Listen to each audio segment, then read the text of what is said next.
टाटा परिवार का देश के औद्योगिकरण में जो स्थान है उसके संबंध में प्राय हम सभी जानते हैं, परंतु इसमें भी जीआरडी टाटा का महत्व इसलिए बढ़ जाता है कि उन्होंने भारत में कुछ नई प्राथमिकताएं प्रारंभ की थी। उनकी सबसे बड़ी देन भारत को विमान सेवा प्रदान करना है। इसके अतिरिक्त उन्होंने औद्योगिक क्षेत्र में जो विशेष काम किए उसके फलस्वरूप भी उन्हें भारत के अतिरिक्त विदेशों में भी बहुत सम्मान मिलता है। देश विदेश से उन्हें कई सम्मान मिल चुके हैं, लेकिन उन सब में सबसे महत्वपूर्ण है 1992 में भारत सरकार की ओर से दिया गया सर्वोच्च भारत रत्न। इसी से सिद्ध होता है कि सर जीआरडी टाटा का भारतीय समाज में कितना महत्वपूर्ण स्थान है। तो आइए इन्हीं के बारे में विस्तार से चर्चा करें। जीआरडी का जन्म 29 जुलाई 1904 को जहांगीर के रूप में हुआ था। पारसी परिवार में वे व्यवसायी रतनजी दादाभाई टाटा और उनकी फ्रांसीसी पत्नी सुजैन सोनी ब्रियरर की दूसरी संतान थे। उनके पिता भारत के अग्रणी उद्यमी जमशेदजी टाटा के पहले चचेरे भाई थे। उनकी एक बड़ी बहन सिला, छोटी बहन रोडबेड, दो छोटे भाई दरब और जिमी टाटा है। उनकी भतीजी रतनबाई पैटिट मोहम्मद अली जिन्ना की पत्नी थी, जो अगस्त 1947 में पाकिस्तान के संस्थापक बने। टाटा ने लंदन, जापान, फ्रांस और भारत में शिक्षण प्राप्त किया। जब उनके पिता टाटा कंपनी में शामिल हुए तो उन्होंने पूरे परिवार को लंदन में स्थानांतरित कर दिया। इस दौरान जेआरडी की मां का 43 वर्ष की आयु में निधन हो गया। उस समय उनके पिता भारत में थे और उनका परिवार फ्रांस में। अपनी मां की मृत्यु के बाद रतनजी दादाभाई टाटा ने अपने परिवार को भारत में स्थानांतरित करने का निर्णय किया। अक्टूबर 1923 में उच्च शिक्षा के लिए जीआरडी को इंग्लैंड भेज दिया गया। बाद में जीआरडी ने जमशेदपुर के इस्पात कारखाने में काम प्रारंभ किया। उन्होंने इसी मंत्र से काम प्रारंभ किया जो कैलोइस के भाषण का था कि जिस राष्ट्र के पास इस्पात होगा उसी के पास सोना होगा। जीआरडी ने इस मंत्र को पूरे जीवन भर संभाल के रखा।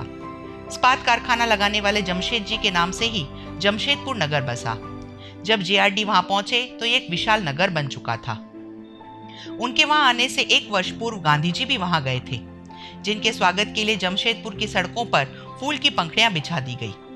जिन दिनों जीआरडी जमशेदपुर के इस्पात कारखाने में विभिन्न विभागों में काम का प्रशिक्षण ले रहे थे, उन्हीं दिनों उनके पिता आरडी की फ्रांस में मृत्यु हो गई। जीआरडी अंतिम समय पर वहां पहुंच भी नहीं सके। पिता के देहांत के समय कंपनी पर बहुत कर्ज था। इसके साथ ही उन पर अपने 4 भाई बहनों की देखभाल का आर्थिक बोझ भी आ पड़ा। अभी तक जिस युवक पर कोई दायित्व नहीं था, अचानक सब कुछ बदल जाने पर 22 वर्ष की आयु में भी वह एक अनुभवी और प्रबुद्ध व्यक्ति के रूप में बदल गया। जीआरडी ने यह कई इंटरव्यू में स्वीकार किया है कि उन्हें जोखिम उठाना पसंद है। उनका यह स्वभाव हर स्थिति में काम आया। जब उन्होंने कंपनी से केवल 750 रुपए प्रतिमाह वेतन लेना स्वीकार किया, जबकि उनके पिता उसी समय 3 लाख रुपए प्रतिवर्ष कंपनी से वेतन लेते थे और उनके लिए उन्होंने 3000 रुपए प्रतिमाह वेतन निश्चित किया था। परंतु कंपनी के कर्ज को देखते हुए जीआरडी ने ऐसा निर्णय लिया। 15 दिसंबर 1930 को जीआरडी ने थैली नामक एक सुंदर लड़की से शादी की। 34 वर्ष की आयु में जीआरडी को टाटा एंड सन्स का अध्यक्ष बना दिया गया।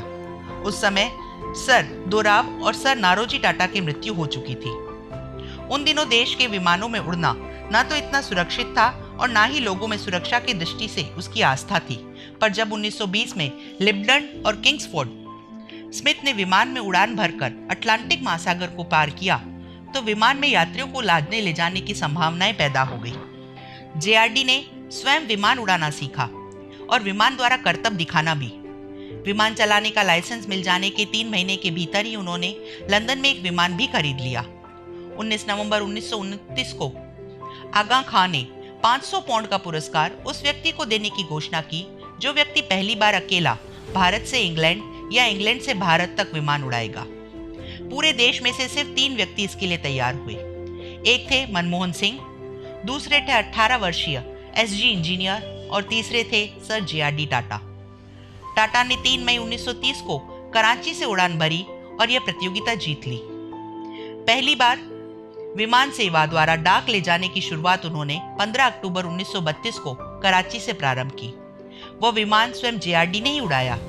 जेआरडी उन दिनों को याद करते हुए कहते हैं कि उन दिनों हमें बड़े साहस से काम लेना पड़ता था। विमान में और भूमि पर ऐसे उपकरण नहीं होते थे जिससे कि रास्ता ढूंढा जा सके। बाद में टाटा एयरलाइंस का प्रारंभ 1933 में हुआ, जिसमें यात्रियों को लाने ले जाने का काम प्रारंभ हुआ। हालांकि डाक ले जाने का काम वो पहले से ही कर रहे थे, पर इसमें आमदनी इतनी नहीं होती थी। यात्री सेवा प्रारंभ होने से उनकी आमदनी में भी वृद्धि हुई। एयर इंडिया का प्रारंभ 1948 में हुआ। जेआरडी इसके अध्यक्ष थे। उसके बाद विमान सेवाओं में बहुत प्रगति हुई।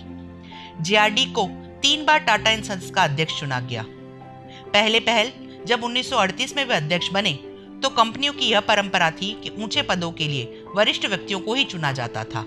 उस समय तक टाटा उद्योग में इस्पात, विमान सेवाएं, बिजली उत्पादन, बीना कंपनी, सीमेंट, तेल, साबुन और कपड़ा उद्योग शामिल हो चुके थे। जनवरी 1954 में उन्होंने भारत के आर्थिक विकास की योजना के नाम से कई दस्तावेज भी प्रकाशित किए। इस दस्तावेज पर 5 प्रमुख उद्योगपतियों और 3 तकनीकी विशेषज्ञों के हस्ताक्षर थे।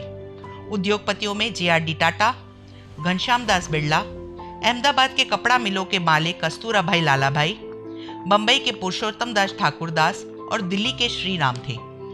इस योजना को टाटा बिड़ला या बंबई योजना के नाम से भी जाना जाता है। 1962 में जब चीन ने भारत पर आक्रमण किया तो जेआरडी ने टाटा संगठन के सारे संसाधन सरकार को पेश करने की योजना रखी। चीन से युद्ध के 3 वर्ष बाद पाकिस्तान से लड़ाई छिड़ने पर जेआरडी ने देश के उद्योगपतियों की ओर से फिर सब प्रकार का सहयोग सरकार को देने का प्रस्ताव रखा।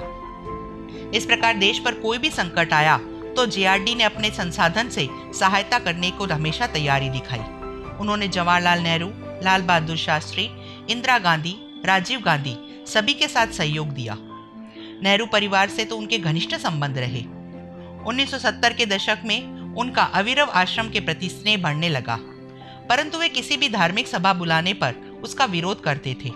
वह कहा करते थे कि मैं ईश्वर भक्ति में या उनका ध्यान करने की बजाय कठोर परिश्रम में अधिक विश्वास करता हूँ। उनका शरीर वृद्धावस्था से दुर्बल हो रहा था, परंतु उत्साह पहले से भी अधिक था। जेआरडी टाटा प्रतिवर्ष अवकाश बिताने के लिए स्विट्जरलैंड जाया करते थे। 1993 में भी वहां आराम करने ही गए हुए थे, परंतु 30 नवंबर के दिन आयु भर भाग्य से लड़ने वाले इस कर्मठ सेनापति ने हमेशा के लिए आंखें मूंद ली। उनकी मृत्यु को राष्ट्रीय शोक दिवस के रूप में सारे भारत में मनाया गया। भारत रत्न जेआरडी का नाम उनके कार्यों के कारण भारत के इतिहास में स्वर्ण नहीं लोह अक्षरों में हमेशा अंकित रहेगा। अगर आपको आज का हमारा चरित्र पसंद आया हो तो हमारे चैनल को सब्सक्राइब करें, लाइक करें, नीचे बेल आइकन पर भी क्लिक करें जिससे आपको हमारे लेटेस्ट अपडेट मिलते रहें। आपके सुझाव हमें कमेंट बॉक्स में लिखें ताकि हम हमारे चैनल को बेहतर से बेहतरीन बना सकें। तो दोस्तों, फिर मिलते हैं अगली कड़ी में नए जीवन चरित्र के साथ। तब तक आप सब स्वस्थ रहें, व्यस्त रहें, मस्त रहें। इसी कामना के साथ मुझे यानी लीना को दीजिए विदा। Good bye, sayonara.